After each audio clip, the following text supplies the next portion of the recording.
সুপ্রিয় চাকরি প্রত্যাশী ভাই ও বোনেরা, আশা করি আপনারা সবাই অনেক ভালো আছেন। আপনাদের সবাইকে স্বাগতম জানাচ্ছি আমাদের অনলাইন লার্নিং সেন্টারে। আজকে আমরা খুবই গুরুত্বপূর্ণ একটি টপিক নিয়ে আপনাদের মধ্যে আলোচনা করব। দুদক পরীক্ষার জন্য যারা যারা আবেদন করেছেন তারা অনেকেই কিন্তু খুঁজে পাচ্ছে না কী ধরনের প্রশ্ন পড়লে পরীক্ষাতে কমন পড়তে পারে। আমরা আপনাদের জন্য খুবই গুরুত্বপূর্ণ প্রশ্ন নিয়ে হাজির হয়েছি এই ভিডিওতে। আমাদের চ্যানেলে প্রায় 4 থেকে 5টা আরও ভিডিও আছে এই দুদকের টপিক নিয়ে। আপনারা চাইলে এই ভিডিওগুলো দেখতে পারেন, আমি ডেসক্রিপশন বক্সে এই ভিডিওগুলোর লিঙ্ক দিয়ে দেবো। আজকে আমরা আলোচনা করব দুদকের ভাইভা পরীক্ষাতে কী ধরনের প্রশ্ন আসে বা দুদকের ভাইভা পরীক্ষাতে কী ধরনের প্রশ্ন করতে পারে আজকের ভিডিও তা নিয়ে। তাহলে চলুন শুরু করি আজকের এই ভিডিও। যখন আপনাকে প্রশ্ন করা হবে তখন আপনি স্পষ্টভাবে উত্তর দিতে হবে। আপনি পারেন বা নাই পারেন, কিন্তু স্পষ্টভাবে উত্তর দিতে হবে। 2 নাম্বার, আত্মবিশ্বাস দেখাতে হবে। আপনাকে ভয় পেলে চলবে না, আপনাকে আত্মবিশ্বাস দেখাতে হবে। 3 নাম্বার টিপস, সততা ও নৈতিকতার উপর গুরুত্ব দাও। মানে এখানে সততা ও নৈতিকতার উপর গুরুত্ব দিতে হবে আপনাকে। সাম্প্রতিক দুর্নীতি সম্পর্কিত খবর জানা থাকলে ভালো। আপনার দেশে বা বিভিন্ন দেশে যদি সাম্প্রতিক কোনো দুর্নীতির ঘটনা ঘটে থাকে তাহলে সেই খবর জানা থাকলে ভালো। যেমন বর্তমানে নেপালে যে দুর্নীতি সম্পর্কিত ঘটনা ঘটেছে তার তথ্যবলী জানা থাকলে অনেক ভালো। ভদ্র ব্যবহার বজায় রাখা। সেখানে গিয়ে অভদ্রতামি করলে চলবে না, আপনাকে ভদ্র ব্যবহার করতে হবে, আপনার ভদ্রতা দেখাতে হবে। তারপরে কিছু প্রশ্ন, ব্যক্তিগত কিছু প্রশ্ন করতে পারে, যেমন নাম, জন্মস্থান, শিক্ষাগত যোগ্যতা। এই প্রশ্নগুলা সব ভাইভা পরীক্ষাতে করে। আপনার নাম, জন্মস্থান, শিক্ষাগত যোগ্যতা, কেন এই চাকরি করতে চাও, এই দুদকের চাকরি কেন করতে চাও তা সম্পর্কে প্রশ্ন করতে পারে। আপনাকে সঠিক উত্তর দিতে হবে। আর আপনার ভবিষ্যৎ পরিকল্পনা কী, আরও প্রশ্ন করতে পারে আপনার ভবিষ্যৎ পরিকল্পনা কী তা সম্পর্কে আপনার সঠিক জ্ঞান থাকা লাগবে।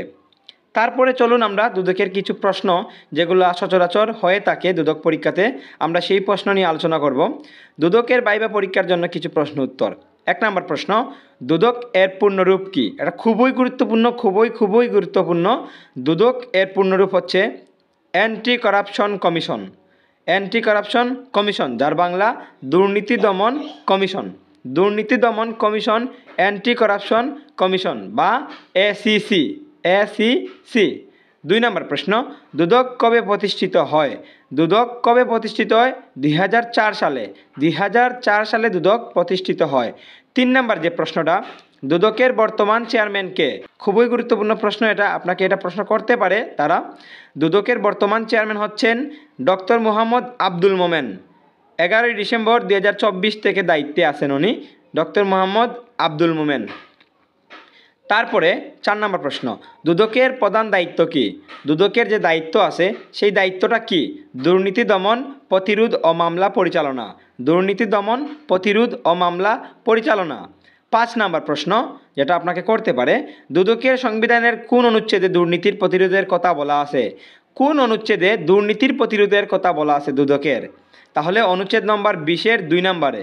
অনুচ্ছেদ নম্বর 20-এর 2 নম্বরে দুদকের সংবিধানের দুর্নীতির কথা বলা আছে। 6 নম্বর প্রশ্ন, দুর্নীতি দমন কমিশন আইন কবে প্রণীত হয়? এটা তো জানি আমরা, দুর্নীতি দমন আইন প্রণীত হয় 2004 সালে।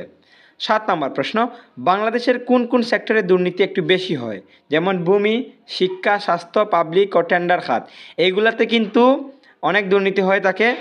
আমি কিন্তু কোনো ব্যক্তি বা কোনো ব্যক্তিবর্গকে খারাপ দিকে নিয়ে যেতে চাচ্ছি না, এটা শুধুমাত্র শিক্ষণীয়, তাই আমি এখানে বাংলাদেশের কোন কোন সেক্টরে দুর্নীতি হয় এটা বললাম।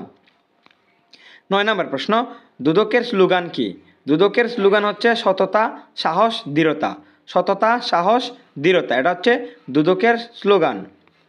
11 নম্বর প্রশ্ন, দুর্নীতি বলতে কী বোঝায়? এটা একটা কমন প্রশ্ন, আপনাকে করতেই পারে।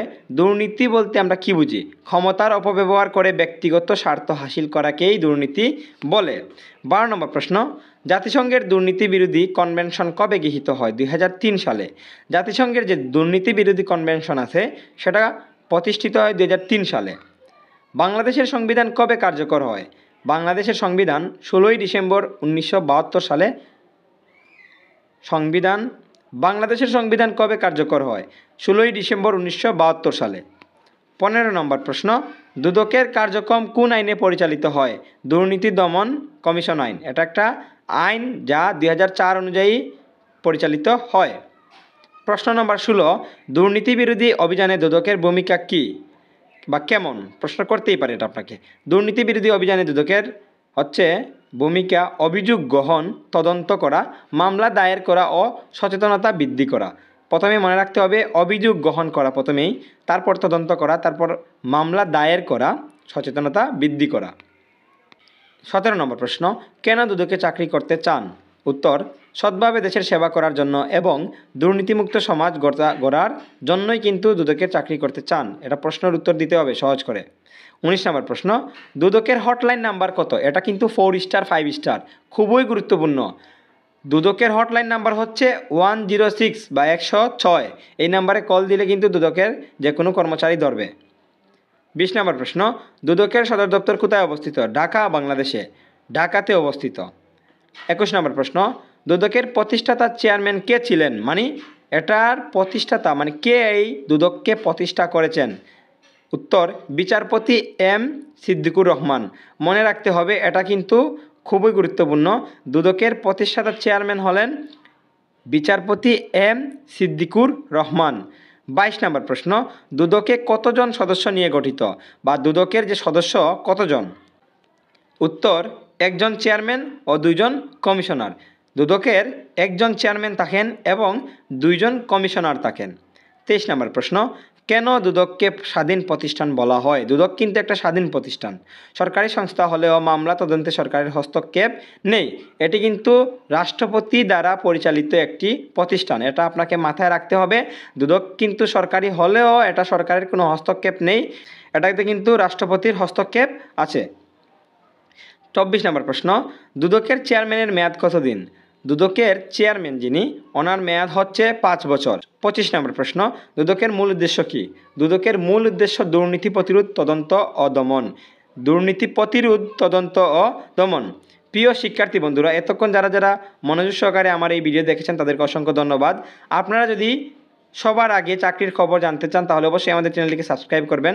ধন্যবাদ সবাইকে, দেখা হবে অন্য কোনো ভিডিওতে। আর আরও কোন টপিকের উপর ভিডিও চাই অবশ্যই আমাদের কমেন্ট বক্সে কমেন্ট করতে পারেন। ধন্যবাদ।